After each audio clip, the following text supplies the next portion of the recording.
रविन्द्रनाथ टैगोर के बड़े भाई के पास भी गए और दरवाज़ा खोलते ही रात को लगभग 12 या 1 बजे का समय होगा, उन्होंने दरवाज़ा खटखटाया और जैसे उन्होंने दरवाज़ा खोला उन्होंने एक ही सवाल पूछा, क्या आपने ईश्वर को देखा है?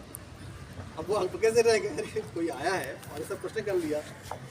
तो एक क्षण को वो रुक गए और इसके पहले उत्तर देते स्वामी जी वहाँ से वापस हो लिए। बोले आप रुक गए मतलब आपके पास उत्तर नहीं है। फिर वो गए, ऐसे ही कई संतों के पास गए, रामकृष्ण के पास भी गए, तो वहाँ उनने सवाल किया, क्या आपने ईश्वर को देखा? उन्होंने कहा हाँ, स्वामी रामकृष्ण परमहंस जी ने समय नहीं लिया। उन्होंने कहा हाँ देखा है, तुझे देखना है तो बता, अभी दिखाता हूँ। बोल तो तैयार है। अब विवेकानंद जी प्रश्न को तैयार थे लेकिन उत्तर को तैयार नहीं थे, तो हपके रह गए विवेकानंद जी। उनको समझ में आ गया ये हमारे गुरु हो सकते हैं, वहाँ से उन्होंने गुरु बना लिया। और जो उनके पास अब ज्ञान था, वो ज्ञान किसी गुरु से उनको नहीं मिला था, किसी व्यक्ति से नहीं मिला था, उनके अपने चिंतन से मिला था, उनके अपने अध्ययन से मिला था।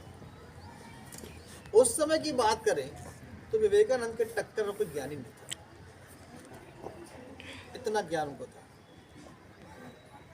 लेकिन आखिरी समय उन्होंने एक बात बोली कि मैंने इतना ज्ञान इकट्ठा कर लिया, क्या मेरे लिए समस्या है कि मैं उसको भुलाऊं कैसे? इतना ज्ञान इकट्ठा हो गया है, समझे बात? इतना ज्ञान इकट्ठा हो गया है कि इसको भुलाऊं कैसे? अब ये भूले तो मैं आनंद में जीना शुरू करूं। तो चलिए, ईश्वर परमात्मा आनंद की बातें हैं, कभी गहराई से इस बात होगी। लेकिन उनके गुरु का यह आदेश था कि जो वास्तविक धर्म है, जो चेतना का उत्थान है, जो वास्तविक धर्म है आपका आनंद, जो वास्तविक धर्म है भेदभाव मुक्त संसार, जो वास्तविक धर्म है ऊंच नीच मुक्त संसार, जो वास्तविक धर्म के प्रेम, इसका प्रचार और प्रसार कैसे हो, इसके लिए शिकागो यानी अमेरिका में धर्म सम्मेलन हुआ करता है। तो वहाँ पर धर्म सम्मेलन हुआ।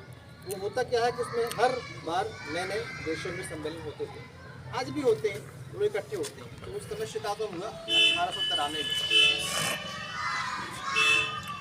तब उनकी उम्र 30 वर्ष की थी। वहाँ वो गए, उनको बोलने के लिए समय नहीं दिया गया। कहा गया कि भाई आप हिंदू धर्म के प्रतिनिधि हैं, इसका कोई सर्टिफिकेट है आपके पास, कोई लेटर है आपके पास? तो उनने तत्काल तार भिजवाया शंकराचार्य को। शंकराचार्य ने कहा नहीं भाई, आप तो शूद्र हो, आपको हम सर्टिफिकेट नहीं देंगे, आप हमारा रिप्रेजेंटेशन नहीं कर सकते, हम आपको बोलने की अनुमति वहाँ नहीं देंगे। तो श्रीलंका से एक बौद्ध भिक्षु भी आए थे बोलने के लिए, तो उनने अपने 5 मिनट 2 मिनट इनको दे दिए। उन्होंने कहा बहुत अच्छा वक्ता है, इनको मौका दीजिए। तो स्वामी जी ने जब वहाँ बोला, मेरे प्रिय भाइयों बहनों, तो खूब तालियां बजी अमेरिका वासियों की तरफ से, लोग उनके भाषण से गदगद हो गए। और एक बार जब आपको मौका मिले और आपने अपनी प्रतिभा दिखा दी बेटा, तो वैसे होगा आपके जीवन में जो स्वामी जी के साथ हुआ। फिर पूरे विश्व से उनका आमंत्रण आना शुरू हो गया, पूरे विश्व का उन्होंने भ्रमण किया, और जहाँ जहाँ उन्होंने भ्रमण किया, उनके उपदेशों से एक ऐसी गाथा लिखी गई जो आज भी अमिट है। आज भी हम उनको किताबों पढ़ते हैं। मेरे पास विवेकानंद जी का बहुत साहित्य है। उनका साहित्य आपको मिलेगा बेलूर मठ में कलकत्ता के पास, और दूसरा है नागपुर में। दोनों जगह से मैंने साहित्य इकट्ठे किए। कभी आपको जिन मौका मिले तो उनकी पुस्तक है पत्रावली, उसको पढ़ें। और उन्होंने कर्मयोग, ज्ञान योग और भक्ति योग पे काफ़ी अच्छे उनके गहरे विचार हैं, उनको भी पढ़ें। एक पूरा संकलन मेरे पास है, मैं उनको पढ़ता रहता हूँ। तो मैं कहना चाहता हूँ कि स्वामी जी ने खुद को समझा, स्वामी जी ने खुद को समझा।